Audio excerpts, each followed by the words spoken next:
एका व्यक्तीने व्यवसायात प्रगती करून लंडनमध्ये जमीन विकत घेतली आणि त्यावर आलिशान घर बांधले.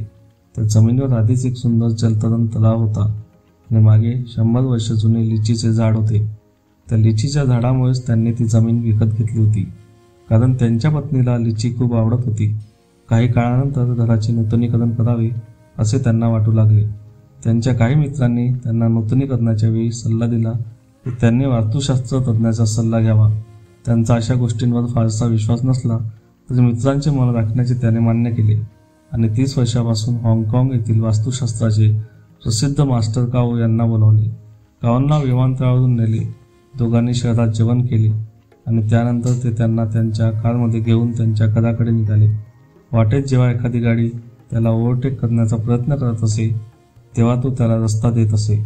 मास्टर काओ हसले आणि म्हणाले की तुम्ही खूप सुरक्षित ड्रायव्हिंग करता. ते देखील हसले आणि प्रतिसादात म्हणाले की लोक सहसा काही आवश्यक काम असतानाच ओव्हरटेक करतात, म्हणून आपण त्यांना मार्ग दिला पाहिजे. घराजवळ पोहोचल्यावर रस्ता थोडा अरुंद झाला आणि त्याने गाडीचा वेग बराच कमी केला. तेवढ्यात अचानक एक मूल रस्त्यापलीकडून हसत हसत आणि वेगाने धावत त्यांच्या गाडीच्या समोरून रस्ता ओलांडून गेले. त्याच वेगाने चालत असताना तो मात्र त्या रस्त्याकडे पाहतच राहिला, जणू कोणाची तरी वाट पाहत होता. तेवढ्यात त्याच रस्त्यावरून अचानक आणखी एक मूल पुढे आले. त्यांच्या कारच्या पुढून पळत गेले. बहुधा पहिल्याचा पाठलाग करत असावे. मास्टर काओने आश्चर्याने विचारलं, दुसरे मुलंही धावत बाहेर येईल हे तुला कसे कळते?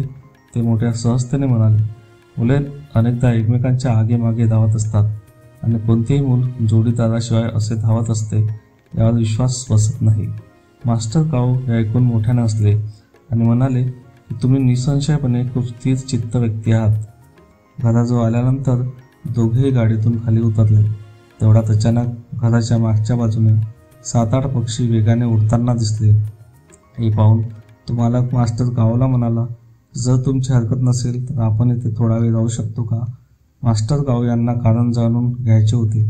त्यावर ते गृहस्थ म्हणाले की कदाचित काही मुले झाडावरून लिची चोरत असतील आणि आमच्या अचानक येण्याने मुलांमध्ये भीतीचे वातावरण निर्माण होईल, तर झाडावरून पडून मुलाला दुखापतही होऊ शकते.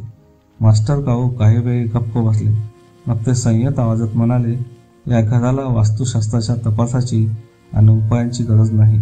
या गृहस्थाने मोठ्या आश्चर्याने विचारले, का?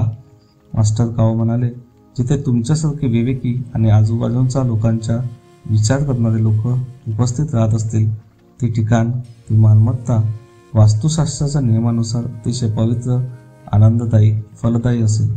मित्रांनो, आपले तन आणि मन जेव्हा इतरांच्या सुखशांतीला प्राधान्य देऊ लागते तेव्हा इतरांनाच नव्हे तर आपल्यालाही मानसिक शांती व आनंद मिळतो.